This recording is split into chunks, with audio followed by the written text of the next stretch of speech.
Là, on va voir comment on peut créer des pipes personnalisées. Donc, les pipes, c'est pour transformer des données d'entrée avec un autre format que vous voulez. Si vous ne trouvez pas des pipes qui sont inclus dans l'Angular qui ne vous convient pas, donc vous pouvez créer vos propres pipes. Donc, on peut créer nos propres pipes qui transforment nos données. Donc, on utilise Angular CLI avec le ng generate pipe et le nom de pipe. Je vous donne un exemple. Par exemple, celui-là, c'est un pipe. Décorateur pipe, add pipe et le nom de pipe. Et la classe, vous avez une classe de LeetSpace qui implémente le pipe transform, qui a une fonction. Elle reçoit plein de paramètres, ou bien un paramètre, et qui retourne quelque chose. Donc, vous faites les traitements qui retournent. Donc, ça, c'est un pipe qui supprime en entrée. On reçoit un espace et on va supprimer cet espace. Ok, par exemple, c'est un type de pipe qui n'existe pas dans l'Angular. Donc, ce qu'il faut faire, il faut l'intégrer dans le app module, dans le ng module. Il faut l'importer dans la déclaration. Donc, ça, il faut le faire. Et puis, donc voilà, donc dans app module.ts, on va rajouter la classe de LeetSpace pipe.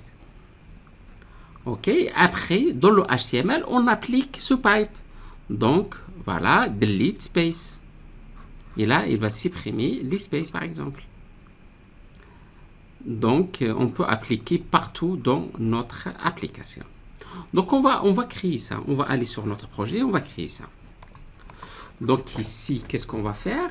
Donc, dans ce composant, dans le app, on va créer un folder qui s'appelle pipe. Qu'on va mettre nos différents pipes de notre projet. Pipe.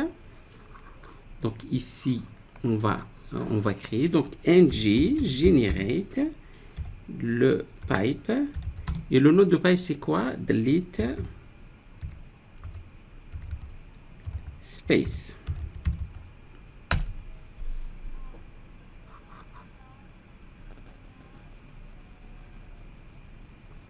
Très bien. Qu'est-ce qu'il a fait? Il a créé deux fichiers pour le test unitaire et le pipe.ts. Il a updaté le app module.ts.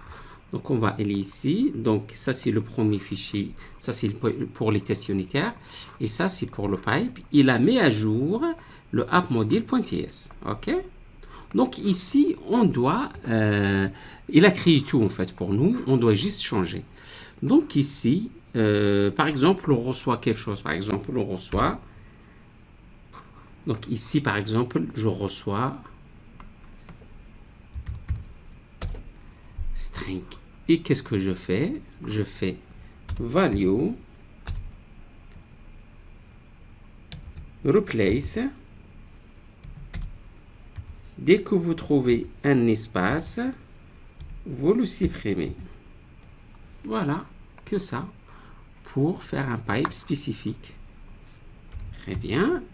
Maintenant, pour l'implémenter, on appelle juste le delete space. Donc, on prend ça. Donc, tout c'est fait. Dans le catégorie, on va l'enchaîner avec un autre pipe qu'on vient de créer. Voilà, là, on va supprimer l'espace. On va aller en notre navigateur. Et là, vous voyez qu'il a supprimé l'espace. Si on lève ça,